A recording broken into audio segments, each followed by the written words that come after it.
Efendim selamlar. Düşmüşler salonuna hoş geldiniz. Yine videolar arası zamanlama konusunda akıllara durgunluk veren bir başarı sergilediğim bu yeni buluşmamızda bugün kahvenin tarihini konuşacağız.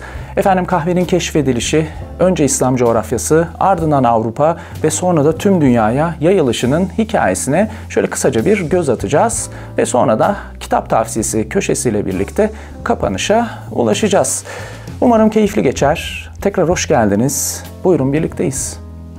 Efendim kahve ilk olarak macerasına Arap coğrafyasında başlar. Fakat ilk ne zaman keşfedildiği ile ilgili birden fazla rivayet söz konusu. Benim sevdiğim ve zaten genel geçerde anlatıla gelen hikaye Etiyopyalı çobanın hikayesidir. Efendim Etiyopyalı çobanımız bir gün hayvanlarını otlatırken hayvanlar bir bitkinin meyvesini yerler ve bir zaman sonra hayvanlarda böyle bir dinçleşme, bir hareketlenme başlar. Bunun üzerine çobanımız da meyveyi dener ve böylece kahveyle insanlık tanışmış olurlar efendim.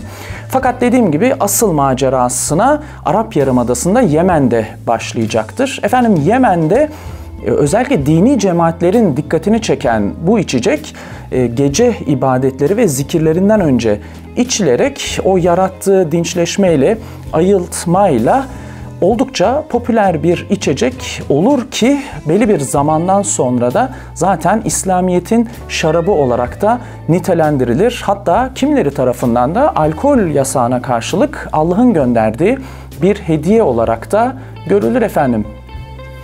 Fakat efendim kahvenin bu İslam dünyasıyla olan huzurlu ilişkisi yavaş yavaş bozulmaya başlar. 16. yüzyıla geldiğimizde Mekke'de dini otoriteler kahveyi yasaklamak isterler ve başlar yasakçılarla kahveyi savunanlar arasında bir tartışma.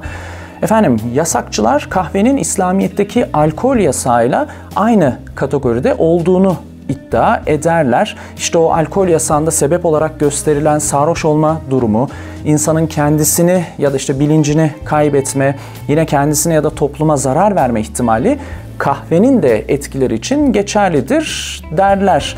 Bu sefer kahveyi savunanlar ise bu durumun tam tersi olduğunu, kahveyi içtiklerinde bir dinçleşme, ayılma yaşadıklarını ve böylece ibadetlerinin de daha rahat yerine getirdiklerini söylerler. Bu sefer yasakçılar da derler ki efendim herhangi bir yiyecek içeceğin bir insanda fiziksel ya da ruhsal, olumlu olumsuz bir etki göstermesi onun haram kılınması için yeterlidir. Bunun üzerine kahveyi savunanlar da derler ki kardeş o zaman soğanı da yasaklayın, fiziksel etki gözlerimiz yaşarıyor. Efendim bu derin tartışmalar devam ederken 1511 yılında Mekke'de tarihteki ilk kahve yasağı ile karşılaşıyoruz. Kahveler toplatılıyor ve meydanlarda yakılıyor. Kahve içen, kahve üreten ya da ticaretini yapan kişiler ceza olarak dövülüyorlar ve böylece dediğim gibi bir kahve yasağı başlamış oluyor.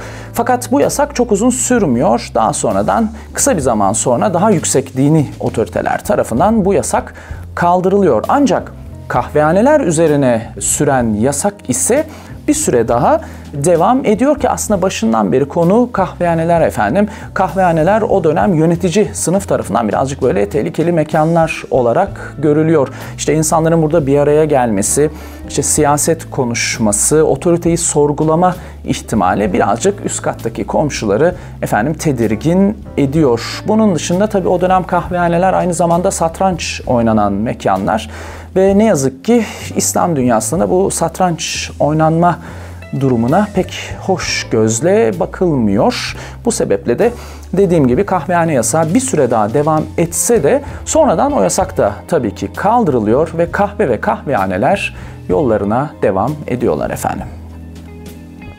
Gelelim Osmanlı'ya. Efendim bildiğiniz gibi kahve Osmanlı'ya da geliyor ve özellikle saray çevresiyle İstanbul'da oldukça popüler bir içecek oluyor ki zaten bildiğiniz gibi belli bir zamandan sonra da Osmanlı'nın en önemli kültürel unsurlarından birisi haline geliyor. Efendim tabii Osmanlı'nın da çeşitli dönemlerinde kahve yasakları meşhur.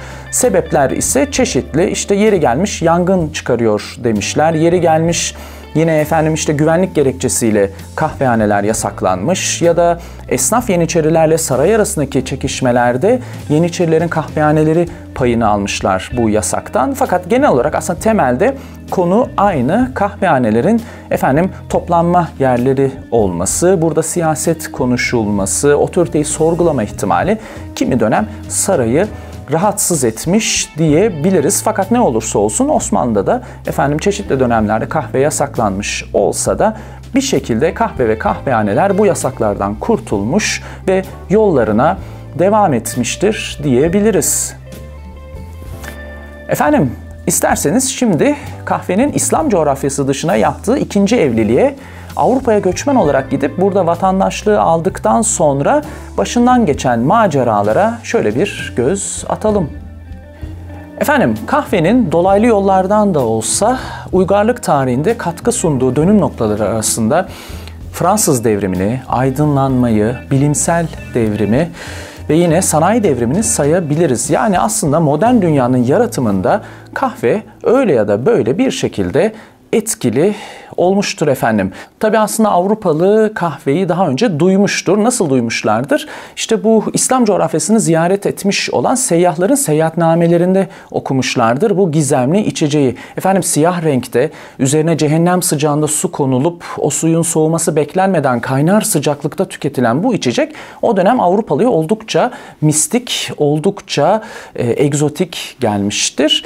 Ancak tabii kahvenin direkt olarak Avrupa'ya girişi ise farklı yollardan olmuştur. Başta Mısır ve İstanbul olmak üzere ticari yollarla Avrupa'ya ulaşmıştır kahve. Bunun yanında tabii küçük hikayeler vardır. İşte Viyana kuşatmasından geri çekilen Osmanlı ordusunun bıraktığı kahve çuvallarını içeri alan Viyanalılar bu şekilde kahveyle tanışmışlardır diye bir hikaye de vardır. Bunun yanında tabii elçiler etkili olmuştur. Başta Venedik ve Paris olmak üzere ki Paris elçisi Süleyman Ağa da gerçekten o dönem Avrupa'da büyük bir etki yaratmıştır. 14. Louis dönemi Paris'i ziyaret etmiş olan Osmanlı elçisi Süleyman Ağa. Başta kahvenin işte Fransız aristokrasi içerisinde tanıtılması, onun dışında yine işte Osmanlı kültüründen birçok unsurun Fransız aristokrasi arasında moda olması ki buna ileride Türklük modası olarak bu akıma Türklük modası denilmiştir. O dönem oldukça etkili olmuştur. Hatta bunu işte oryantalizmin ya da işte egzotizmin temeli olarak da görenler vardır. Süleyman Ağa'nın Fransa'da Fransız aristokrasi arasında yarattığı etki için. Efendim tabii şimdi Avrupa için kahve ne anlam ifade etmiş bunu biraz konuşmamız gerekiyor. Şunu belirtmek gerekir ki kahve Avrupa'ya girmeden önce Avrupa yüzlerce yıl tırnak içinde sarhoş gezmiş bir kıta diyebiliriz. Avrupalının günlük diyetinde özellikle bira ve şarap oldukça önemli bir yer kaplıyor. Bunu tabii sadece işte alkol içmek, sarhoş olmak, eğlenmek gibi görmemek lazım. Başta işte Hristiyanlık olmak üzere bira ve şarabın o dönem oldukça önemli bir anlamı söz konusu. Yine manastırlarda işte bira tüketimi ve bira üretiminin önemini biliyorsunuz ve bunun dışında tabii aslında sadece Avrupa ile kısıtlamamak lazım. Çünkü yakın bir zamana kadar insanlık için temiz suya ulaşmak o kadar kolay değildi. İnsanlar temiz suya ulaşamayabiliyorlardı ya da sulardan hastalık kapabiliyorlardı. Bu sebeple de bira ve şarap özellikle sıvı ihtiyacını gidermede önemli bir araç olmuşlardır diyebiliriz ve bunun yanında dediğim gibi günlük diyette de özellikle bira ve hatta bira çorbası kahvaltı olmak üzere çocuklar, yetişkinler fark etmeksizin efendim herkes tarafından kullanılan içeceklermiş o dönem diyebiliriz. İşte şimdi böyle bir dünyanın içerisine çok da önemli kırılmaların olduğu bir dönem yani Rönesans, aydınlanma, coğrafi keşifler derken kahve de alt anlamlarıyla birlikte özellikle işte filozoflar tarafından ya da işte o dönemin önde gelen bilim insanları ya da işte burjuva sınıfı tarafından büyük ayıltıcı olarak görülmüş. Yani işte artık o yüzlerce yıl sarhoş gezmiş topluma karşı ve yine dini sebeplerle karanlık olarak adlandırdıkları Orta Çağ'a karşı bu yeni akıl çağında kahve de efendim aklın içkisi olarak görülmüş. Bunun yanında tabii bir de Püriten iş ahlakı ya da Protestan etiği dediğimiz ideoloji içinde, yani o işte iş odaklı, çalışma, disiplinli, saatli yaşam biçiminin benimsenmesiyle birlikte işte o ekonomik doktrinin ya da ideolojinin kahvede önemli bir, nasıl diyelim, enerji içeceği olmuştur ki aslında bu misyonunu günümüze kadar da devam ettirmiştir kahve. Tabi böyle olunca efendim ortaya bir kahve, alkol, kahvehane, taverna karşıtlığı da çıkmıştır. Kahve tam olarak alkolün antitezi olarak görülmüş o dönem. Efendim bir yandan işte bira ya da şarap ya da işte alkol kötülenirken kahveye övgüler yağdırılmış. Onun dışında işte aydınlar, efendim işte burjuva sınıfı o dönem işte temiz mobilyalı, hijyenik, adab-ı muaşeret bilinir kahvehanelerinde yaşamı dönüştürürlerken bir yandan da köylüler ya da işte tırnak içine sıradan halk pasaklı tavernalarında efendim sarhoş olup içip eğlenip adeta aylaklık yapmaktadırlar gibi bir bakış açısı ortaya çıkmış. Hatta bununla ilgili aslında bir resim sanatından örnek verebiliriz. Eğer dilerseniz işte misal Hollanda Altın Çağı, Jean dönemi resimlerine bakacak olursanız orada köy temalı eserler vardır. İşte orada köylüler efendim tavernalarda içip eğlenip sarhoş olup dans ederler. Fakat bunun yanında aynı dönem işte burjuva sınıfının tablolarına bakarsanız daha soğuk, daha ciddi, daha siyah tabloları görebilirsiniz. Bu anlamda tatlı bir böyle karşılaştırma yapabilirsiniz diyelim. Tabi efendim şimdi yeni, korkutucu olduğu kadar da çekicidir. O dönem kahve de Avrupa'ya ilk girdiğinde oldukça çekici bir içecek olmuş. Bugünden baktığımızda tabi anlamlandırmak biraz zor olabilir. Fakat o dönem için bir kere bir moda içecek olmuş. Yani kahve içmek çok özel bir durum. Onun dışında tabii tıbbi olarak da her derde deva olan, efendim işte adeta o mitolojilerdeki şifalı bitki, sihirli iksir muamelesi görmüş. Doktorlar her şey için kahveyi tavsiye ediyorlarmış. Her hastalık için, her dert için kahve öneriliyormuş dönemin doktorları tarafından. Tabi bu kadar sevilmiş ama hiç mi itiraz olmamış? Elbette olmuş. Özellikle ilk başlarda Hristiyan çevreler tarafından pek hoş karşılanmamış kahve. Çünkü efendim kahvenin İslam coğrafyasından geliyor olması Hristiyan çevreleri birazcık rahatsız etmiş. Bu kafir içeceğin içilmemesi gerektiğini düşünüyorlarmış. Fakat daha sonradan özellikle Papa'nın kahveyi deneyip beğenip onaylamasıyla birlikte bu bakış açısından da uzaklaşılmış. Onun dışında yine bir örnek vermek gerekirse işte dönemin önemli krallarından Büyük Frederick de çok ciddi bir kahve düşmanıymış efendim. Hatta bununla ilgili meşhur bir manifesto yayınlamıştır. İşte tebaasına kahveyi içmemelerini buyurmuştur. Kahve yerine bira içilmesi gerektiğini, işte atalarının o günlere bira içerek geldiğini, askerlerin bira ya da işte bira çorbası içerek savaşlar kazandığını belirtip kahveden de tiksindiğini söylediği bir manifesto yayınlamış o dönem. Fakat ne olursa olsun genel olarak efendim kahve oldukça sevilmiş, oldukça sayılmış Avrupalı tarafından. Efendim adına şarkılar, şiirler yazılmış. İşte filozoflar metinlerinde övgü dolu yazılar kaleme almışlar kahve üzerine. Yani Avrupalı büyük bir coşkuyla karşılamış efendim kahveyi. Gelelim kahvehanelere. Efendim kahvehaneler özellikle Batı Avrupa'da yani Fransa, Hollanda ve İngiltere'de adeta devrimlere öncü olur. İngiltere'de ilk kahvehanenin 1650'de Oxford'da ve 1652'de de Londra'da açıldığı görülüyor.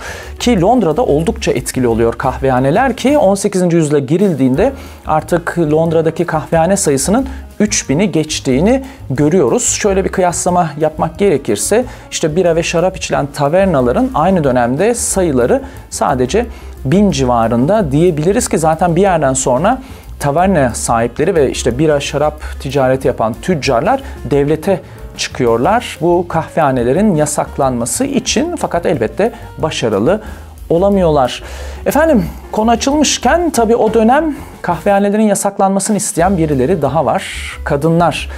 Londra'da o dönem ne yazık ki kadınlar kahvehanelere alınmıyorlar. Erkekler kahvehanelerde kadınları istemiyorlar efendim.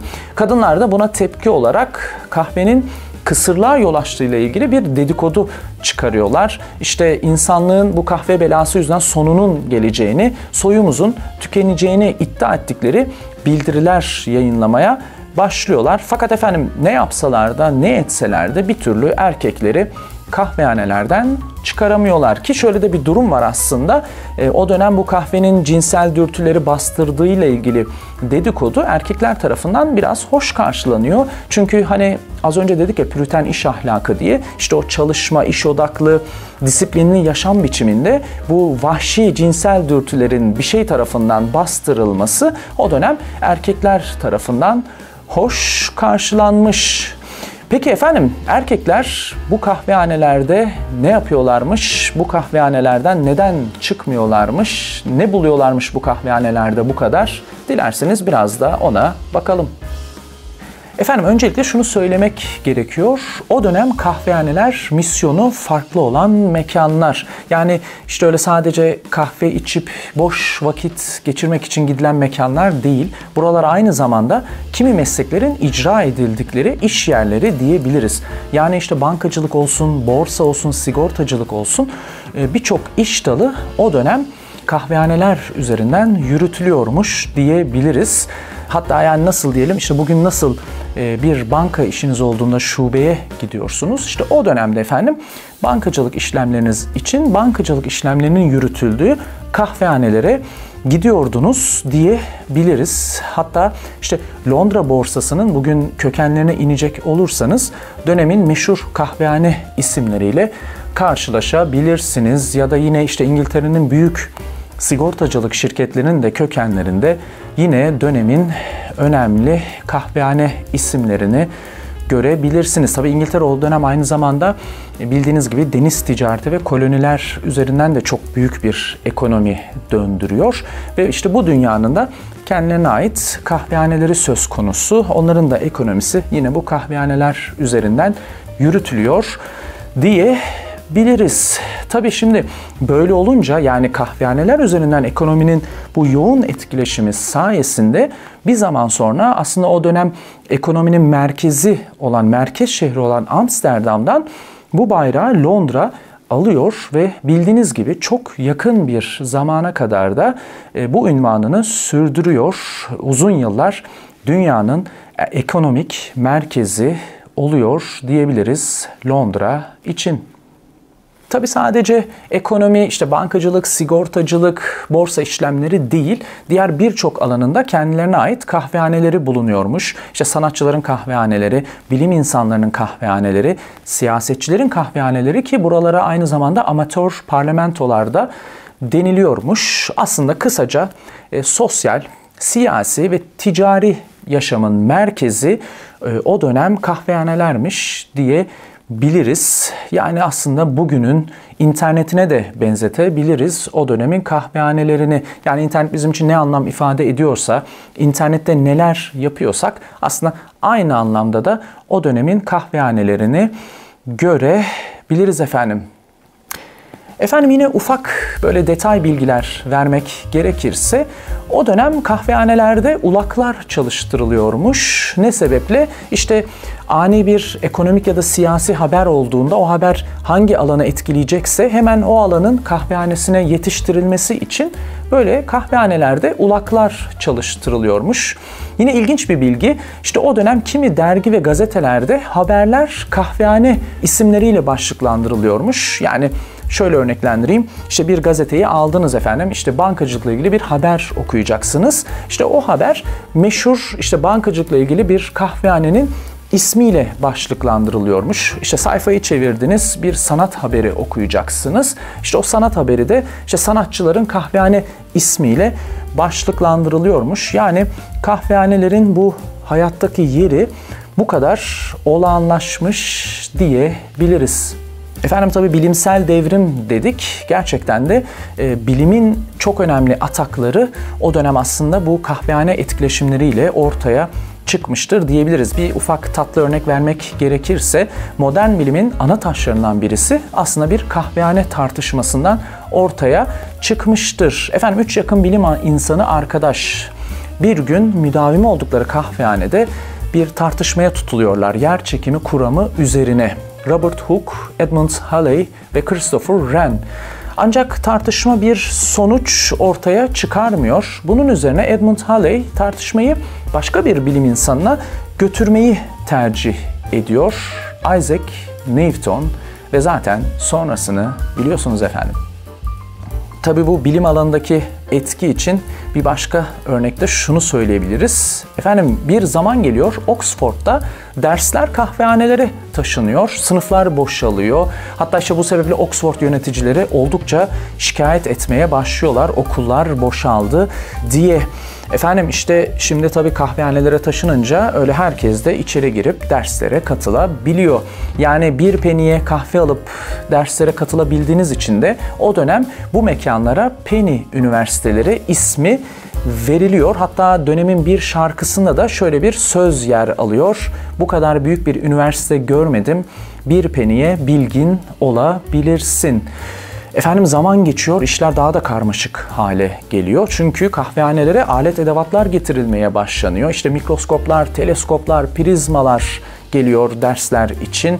Efendim yine işte deneyler yapılıyor kahvehanelerde. Bilim insanları sempozyumlar düzenliyorlar. Ve bu şekilde efendim modern bilimin o erken dönem ilk adımları işte bu kahvehane etkileşimiyle atılıyor diyebiliriz.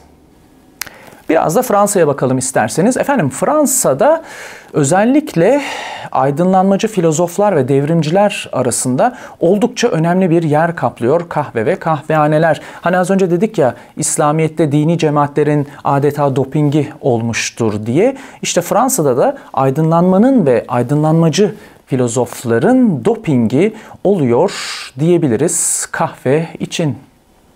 Efendim eğer 18. yüzyıl Fransa'sına gitmiş olsaydınız, işte Voltaire olsun, Jean-Jacques Rousseau olsun, Diderot olsun ya da Fransız devriminin önde gelen devrimcileri Sayın Robespierre, Danton olsun hepsini müdavimi oldukları kahvehanelerde yakalayabilirdiniz. Bir örnek vermek gerekirse Diderot işte aydınlanmanın sembol eseri olan Ansiklopedi'yi aslında müdavimi olduğu kahvehanede biçimlendirmiştir diyebiliriz. Hatta ansiklopedide de kahvehaneleri fikir imalathaneleri olarak betimlemiştir.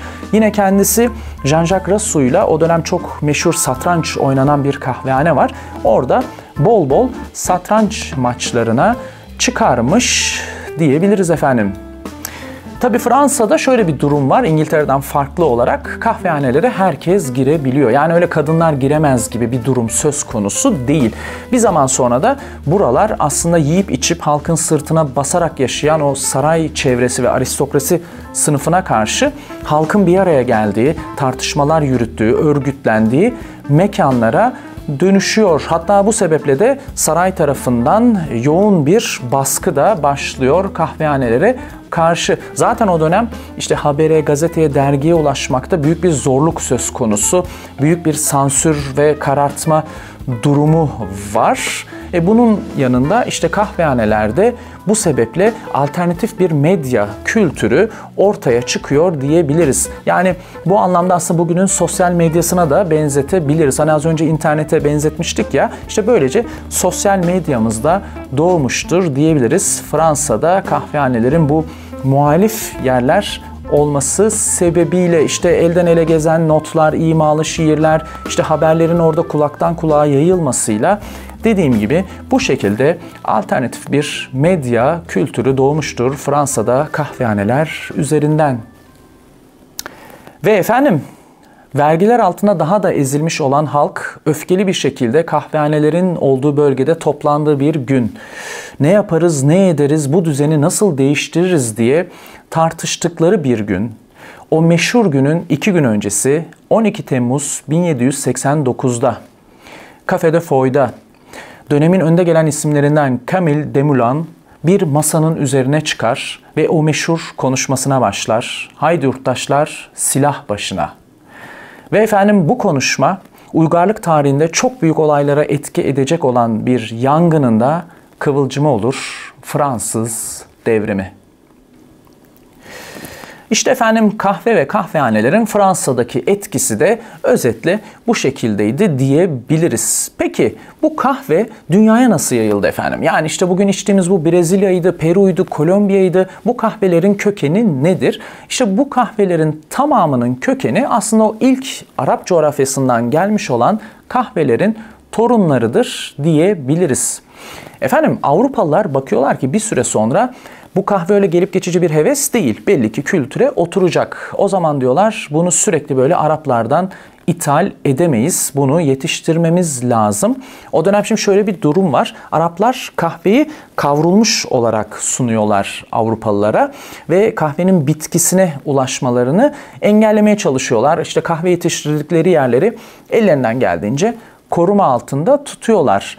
İşte bu Arap tekelini ilk kıran ülke Hollanda oluyor. Bir şekilde bu bitkiye ulaşıyorlar ve bitkiyi Doğu Hint adalarındaki kolonilerine götürüyorlar ve burada kahve yetiştirmeye başlıyorlar. Ardından Fransızlar tabii kahveyi yeni kıtaya yani Amerika kıtasına götürüyorlar. Orada kahve yetiştirmeye başlıyorlar efendim.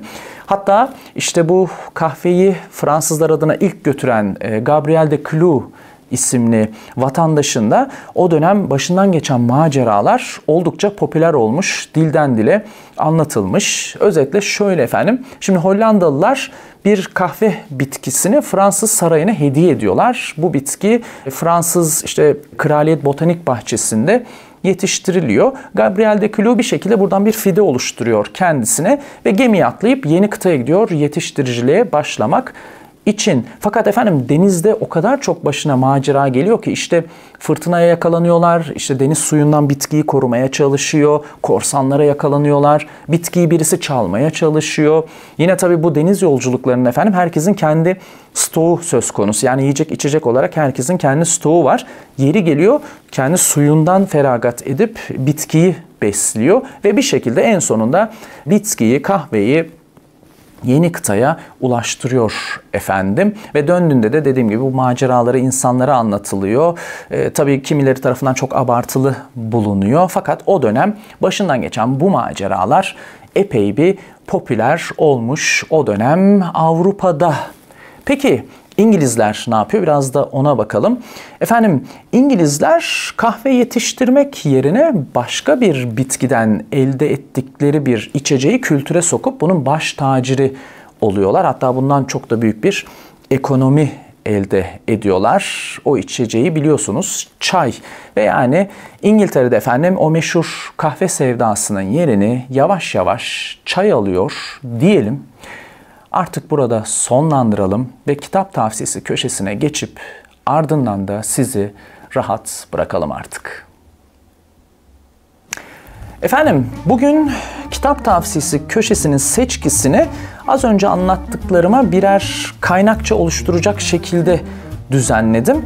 Yani bu arkadaşlarda az önce anlattığım bilgilerin birçoğunu bulabilirsiniz. İsterseniz şöyle tek tek bir inceleyelim. Bakalım neymiş bu arkadaşlar.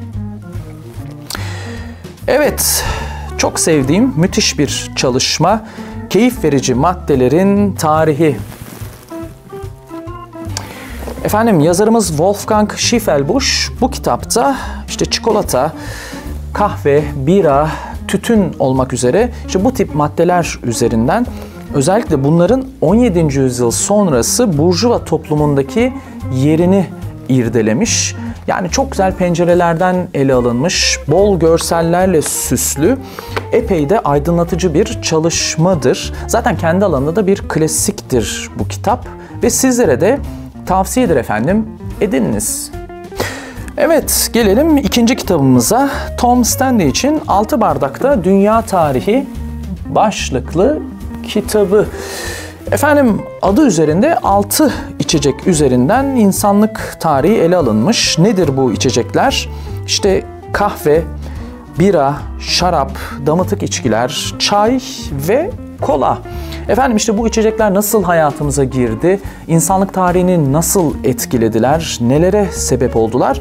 Çok tatlı bilgilerle, çok da güzel bir dille ele alınmış. Tom Stende için 6 Bardakta Dünya Tarihi başlıklı çalışması.